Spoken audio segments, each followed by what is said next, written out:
Laura Philipp has been the most consistent athlete so far this year, finishing in the top 4 in all of her 6 races. Can she improve on her 3rd place finish from Kona last year in Nice? This is day 3 of previewing the Women's Ironman World Championships, and over the next week I'm going to be previewing the race, starting with breaking down each of my top 5 favourites to take the win. That's Lucy Charles-Barclay, Annie Haug, Kat Matthews, Laura Philipp and Chelsea Sodaro. For me, they're the athletes that have a clear chance to take the win, and I'm going to be reviewing their season so far, seeing where they fit into the race dynamics and making my prediction. And today we've got Laura Philipp.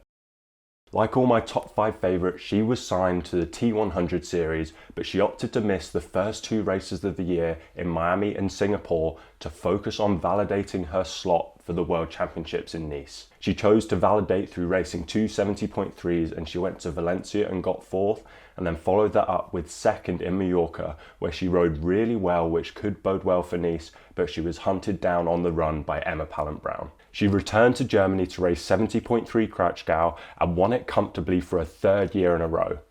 After missing those first 2 T100 races, it meant contractually she had to race all of the remaining 6. So the next stop on the tour was San Francisco, and she came into the race talking herself down a bit, saying the distance didn't suit her, but she still came away with a 3rd place, landing on the podium behind Kat Matthews and Taylor Knibb. Now, she was definitely one of the athletes that benefited from that current assisted swim, but she rode really well on that hilly bike course and outrode everyone that finished behind her. However, she did get beat by World Championship rival Kat Matthews. Matthews was just too strong on the bike and put more time into Philipp on the run. Now, this was over the shorter T100 distance. Will this translate to the full distance? Challenge Roth was clearly one of her big goals for the year, and she was announced early as one of the headline athletes in the women's field, and she looked like the clear favourite to take the win until Annie Haug was added at the last minute in race week. Philipp arguably had her best ever iron distance race, going 8:14 and posting a 2:44 marathon, which is crazy, but she was just outshone by Annie Haug, who set that course record going 8:02 and running a 2:38 marathon. Laura Philipp's performance was completely overshadowed by that, but it was one of her best ever performances. Philipp typically outrides Haug by about 5 minutes, and if that had been the case, it would have been a much closer race and an exciting battle on the run, and that's what I'm expecting in Nice. After Roth, she headed to London, needing to race all the remaining T100 races, and this would be her final race before she could focus on the World Championships in Nice. Even coming off Roth, she backed up that San Francisco performance, coming home in 4th, but again, she lost out to World Championship rival Kat Matthews, this time in a fight for the podium. They'd ridden most of the day together, but Kat Matthews won the run battle to take that final spot on the podium. But this result for Philipp stands her well in the series with a 3rd and a 4th, and she's clearly better at this distance than she thought she was.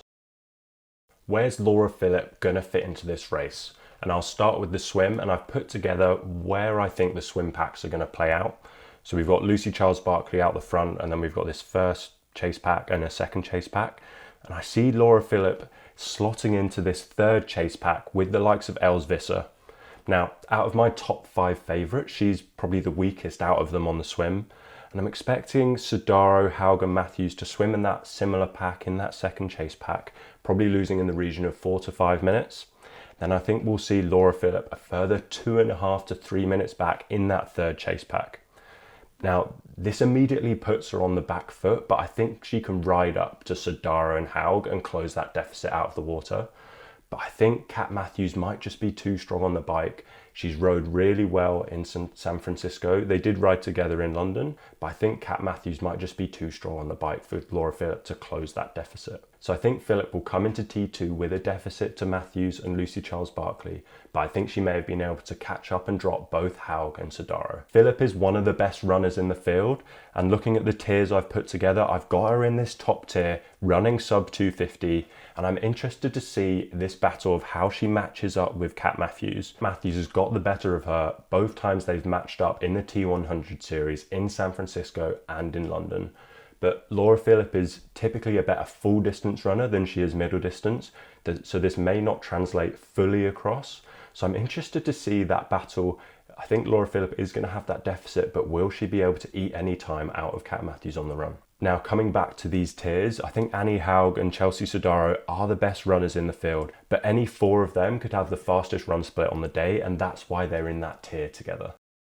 She's clearly going to have her work cut out coming out of the water with a deficit, but she's one of the strongest riders in the field, and I think this course suits her better than some of the other favourites. But it's still likely she'll have a deficit coming into T2, and I think the gap to Charles Barkley and Kat Matthews could be too much to overturn. I see her catching Annie Haug on the bike and probably even dropping her and coming into T2 with a slight advantage, but Haug's run has been incredible this year, so I think she could catch back up and overtake Philipp, and that's why I've got Laura Philipp finishing in 4th, just missing out on the podium. Thanks for watching, and see you tomorrow as we break down one of my next top 5 favourites. See you there.